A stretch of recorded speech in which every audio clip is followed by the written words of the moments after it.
de l'Église La Compassion Divine ECD de Montréal. Que Dieu vous bénisse de partout où vous aurez l'occasion de nous suivre au travers de cet instant d'exhortation. Dieu m'a mis à cœur de partager avec toi sur un thème qui est aussi important pour nous en tant qu'enfants de Dieu, dans notre vie, dans notre parcours sur cette terre des hommes. Bien-aimé, j'aimerais te parler sur comment garder ou comment conserver sa délivrance. Bien-aimé dans le Seigneur, lorsque nous allons dans les Écritures, dans le livre de 2 Chroniques, chapitre 7, versets 1 à 3, la Bible nous dit ceci. Tant qu'Israël marche dans la loi de l'Éternel, Dieu le protège. Mes yeux seront désormais ouverts et mes oreilles seront attentives à la prière faite en ce lieu.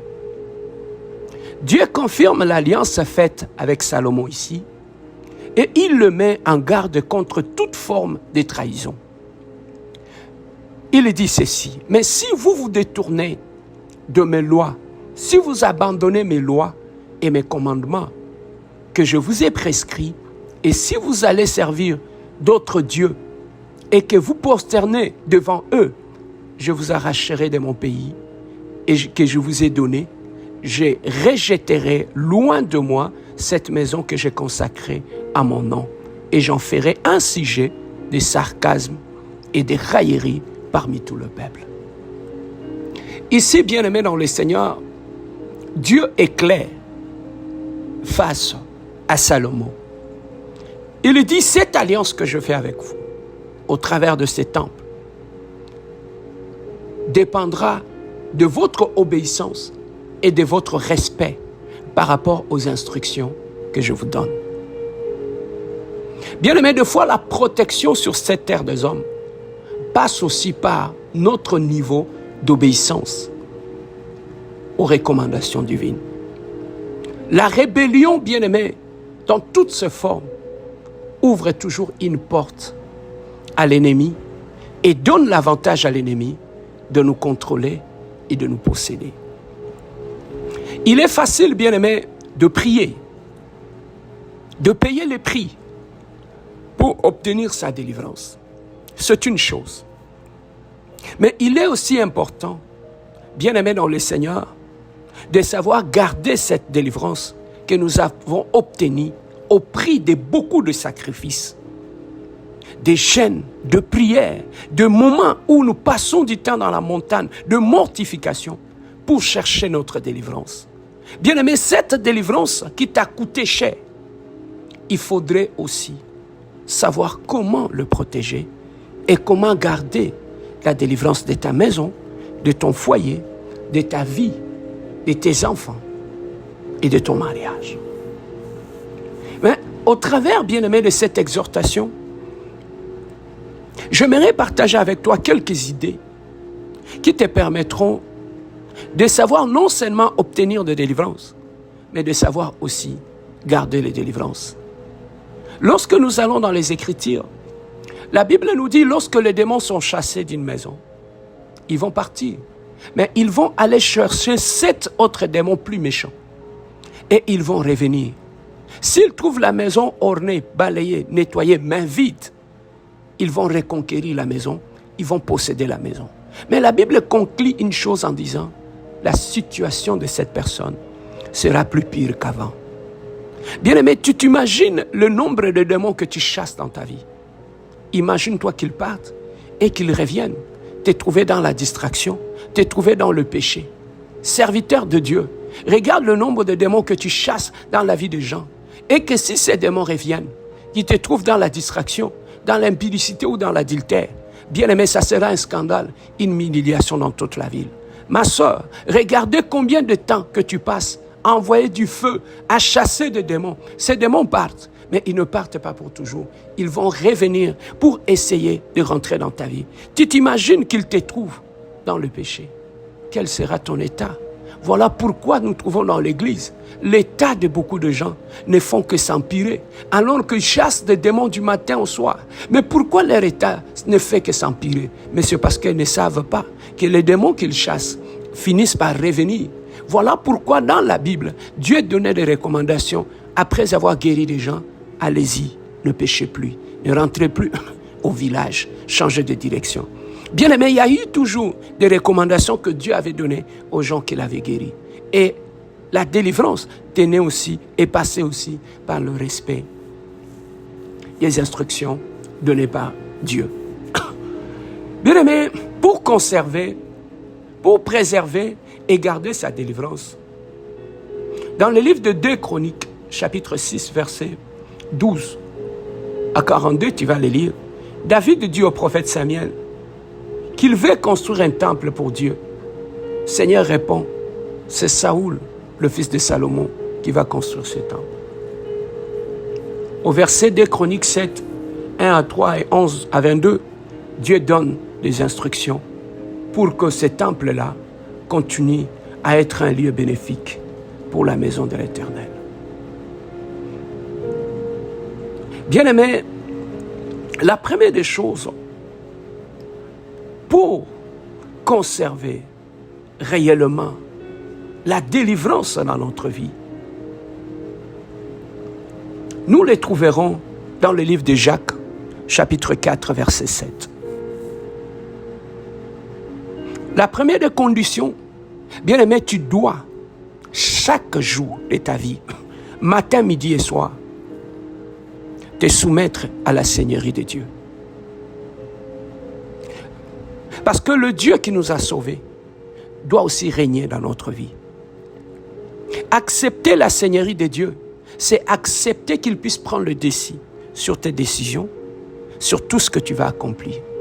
Accepter sa royauté, accepter sa Seigneurie dans ta vie, gardera l'ennemi loin de ta vie. Tu peux beau prier, tu peux beau aller à l'église, mais lorsque Jésus-Christ ne règne pas comme Seigneur dans ta vie, il te sera difficile, bien aimé, de maintenir la délivrance dans ta vie. Lorsque tu es passé par la délivrance, lorsque tu as fait le prière de combat spirituel, tu as obtenu la délivrance, la première des choses, impose la Seigneurie de Jésus-Christ dans tous les domaines de ta vie. Impose la Seigneurie de Jésus-Christ dans ton mariage, dans ta vie, dans tes affaires. C'est alors que tu garderas, bien-aimé, l'ennemi loin de toi. Restez centré sur Jésus. Il est Seigneur. Il vous donnera la capacité de lui dire oui et de dire non aux tentations du diable. La victoire sur l'ennemi résulte toujours, bien-aimé, de notre niveau de soumission à Dieu. Il y a une grande promesse pour nous si nous sommes disposés à résister au diable. La Bible nous dit, il fuira loin, loin de nous. Voilà la première des conditions, bien-aimés, imposer et vivre en acceptant la Seigneurie de Jésus-Christ. La deuxième des choses, pour maintenir ta délivrance, bien-aimé, c'est de rompre avec le péché. Le péché qui t'avait conduit, bien-aimé, dans l'asservissement, le péché qui t'avait conduit à devenir esclave de l'ennemi, bien-aimé, tu dois rompre cela. Comme les gens du monde nous disent, les mêmes causes produisent les mêmes effets. Tu ne peux pas annuler les effets aussi longtemps que tu n'as pas touché aux causes qui t'ont amené à devenir esclave de l'ennemi. Ça, Romains chapitre 12, verset 9 nous le dit clairement. Débarrassez-vous, bien-aimés, des objets incriminés.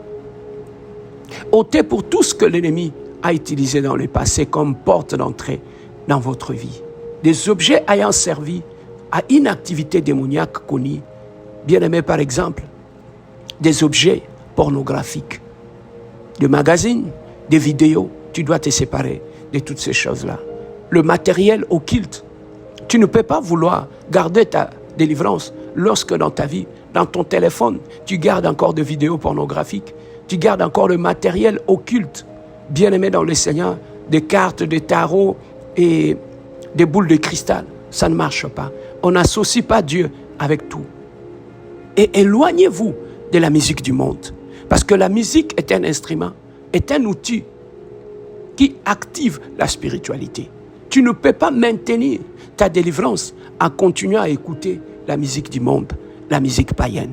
Faire jouer cette musique dans ta maison ne fera que faire revenir les démons qui étaient chez toi dans la maison. À chaque fois que tu joues cette musique-là mondaine, cette musique profane dans ta maison, bien aimé, tu actives, tu crées une atmosphère qui est favorable aux démons dans ta maison. Voilà pourquoi tu as toujours ces problèmes que tu as, ces complications que tu as, bien aimé dans le Seigneur, parce que dans ta maison, tu crées une atmosphère qui est favorable aux démons. Connais-tu l'origine de cette musique que tu joues, la musique mondaine? Ces gens-là ne prient pas pour composer la musique. Et lorsque tu joues leur musique, tu donnes gloire à leur Dieu et tu ne fais qu'à inviter les démons dans ta maison, bien-aimé dans le Seigneur. Et il y a des choses, bien-aimé dans le Seigneur. Tout ce que tu vas jeter, ne les vendez pas, ne les donnez à personne, détruisez-la, comme nous dit la Bible dans le livre des Actes, chapitre 19. Bien-aimés, évitez toute source de tentation et ne vous impliquez plus dans des activités où n'allez pas dans des endroits où qui va susciter des désirs encore malsains d'autrefois. Tu as à éviter l'impudicité. Évitez de parler avec la personne avec qui tu tombais dans l'impudicité. Évitez de parler encore avec tes ex. Évitez, bien-aimé dans le Seigneur, tous ces gens, toutes ces conversations qui te conduisaient dans le péché. Et la troisième des choses, tu dois protéger tes pensées. Parce que le pensée, c'est un terrain majeur, bien-aimé dans le Seigneur, pour les démons dans notre vie. Je disais au troisième point, lorsque tu veux garder ta délivrance, la première des choses, tu dois apprendre à protéger tes pensées. Je disais, le pensée, c'est un terrain favorable de l'ennemi. Les gens pensent souvent la possession démoniaque, c'est seulement dans le sexe, dans les boissons et dans les boîtes de nuit. Non. La possession maléfique, ça peut t'attaquer à partir de ta maison, sans que tu sois dehors, au niveau de tes pensées. Alors, si tu veux garder ta délivrance, tu dois avoir un contrôle sur tes pensées. Comme nous dit le livre de 2 Corinthiens, chapitre 10, versets 3 à 5. Vous ne pouvez pas, bien-aimés, empêcher l'ennemi de frapper à votre porte. Mais vous n'êtes pas forcés de les laisser entrer. Comme nous le dit dans le livre d'Éphésiens, chapitre 4, verset 27. La tentation n'est pas un péché. Mais y céder est un péché, bien-aimé dans le Seigneur. Si vous péchez, confessez vos péchés immédiatement à Dieu pour recevoir le pardon, comme nous le dit dans le livre de 1 Jean, chapitre 1, verset 9, ou 1 Jean, chapitre 2, verset 1 à 2. Enfin, bien-aimés, remplissez vos pensées de bonnes choses, comme nous le dit Philippiens, chapitre 4, verset 8. Que tout ce qui est digne, que tout ce qui est honorable puisse faire partie de vos pensées. Beaucoup des enfants de Dieu n'ont pas aucun contrôle sur leurs pensées. Ils laissent les pensées naviguer dans tous les sens. Et c'est comme ça qu'on laisse l'accès à l'ennemi à partir de nos pensées. Le point 4, si on veut conserver sa délivrance, nourrissez-vous de la parole de Dieu. Lisez la Bible quotidiennement avec les désirs de rencontrer le Seigneur, selon Jean, chapitre 5, versets 39 à 40. La parole de Dieu, bien-aimé, nous encourage et nous donne de l'espérance. Selon Romains, chapitre 5, verset 4. La parole de Dieu nous équipe dans chaque aspect de la vie chrétienne, bien-aimé, selon 2 Timothée 3, 16 à 17. Et la parole de Dieu nous arme pour résister contre l'ennemi.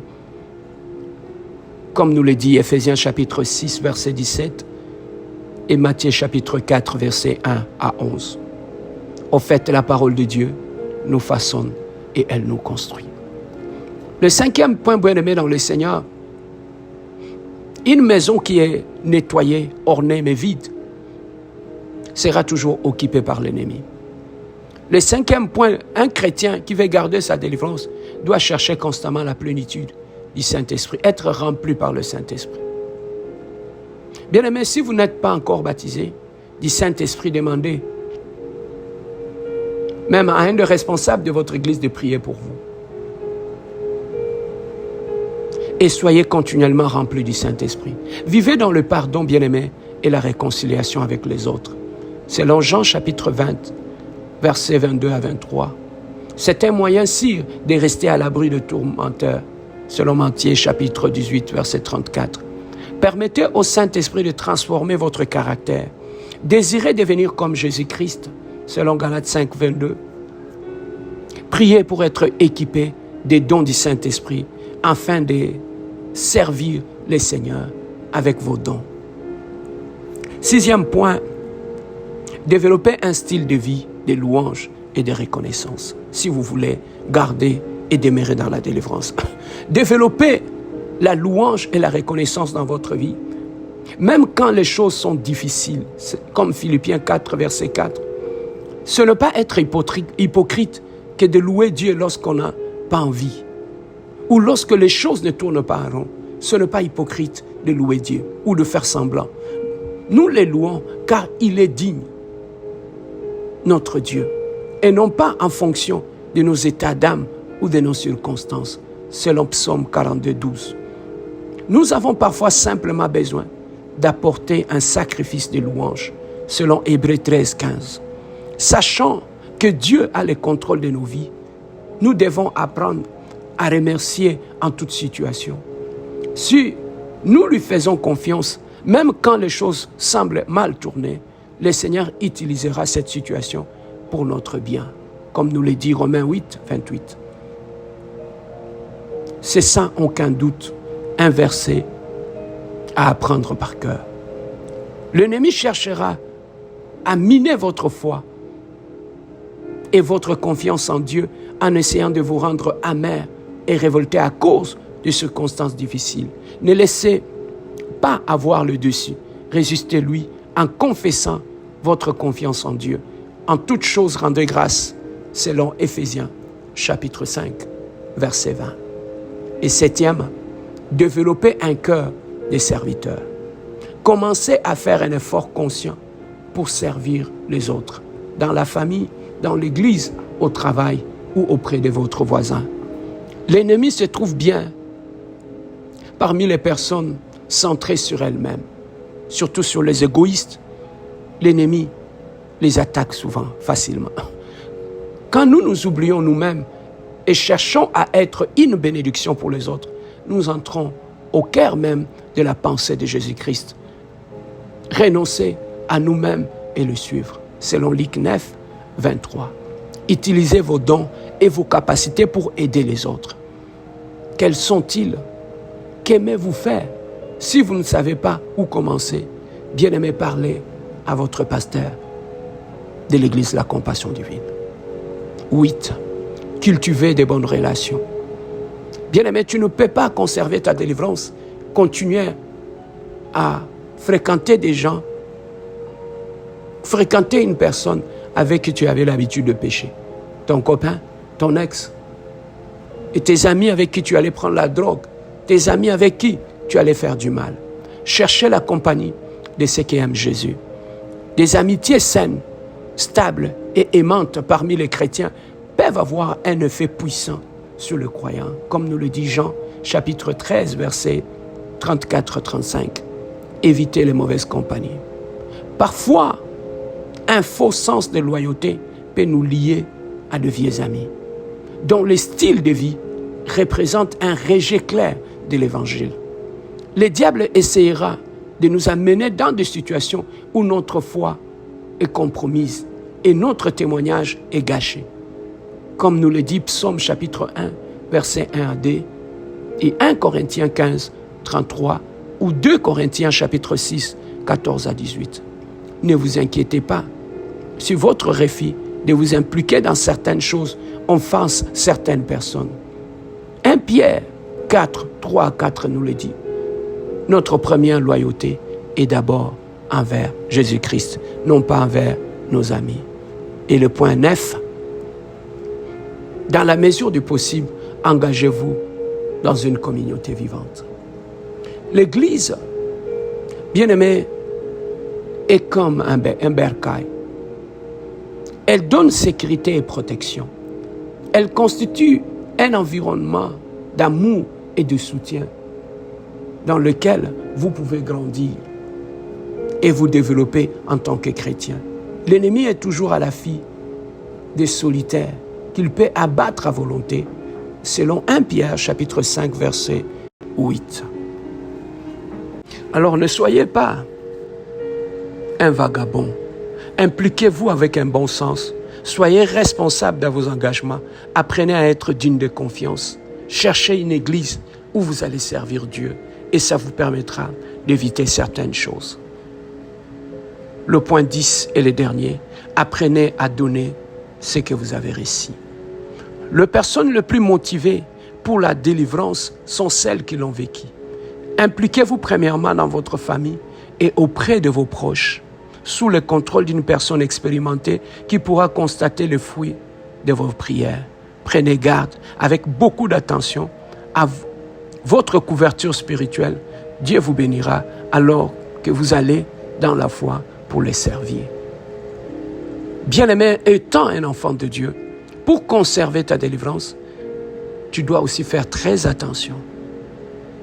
Lorsque tu veux prier pour des gens, tu dois te rassurer que tes deux pieds sont dans le Seigneur et que toutes les portes sont fermées. Dans le cas contraire, ne soyez pas pressés à aller imposer les mains aux gens, allez prier pour la délivrance des autres, parce que les démons peuvent quitter une personne et vous posséder par la suite. Voilà les 10 points, bien-aimés, qui peuvent nous permettre de conserver la délivrance, de demeurer toujours dans la présence de Dieu, dans notre vie chrétienne, dans nos maisons et dans nos familles. Que Dieu vous bénisse. C'était votre serviteur, le pasteur Serge Biya, le pasteur leader de l'église La Compassion Divine et CD de Montréal. Que Dieu vous bénisse de partout où vous nous avez suivis. Que Dieu vous bénisse.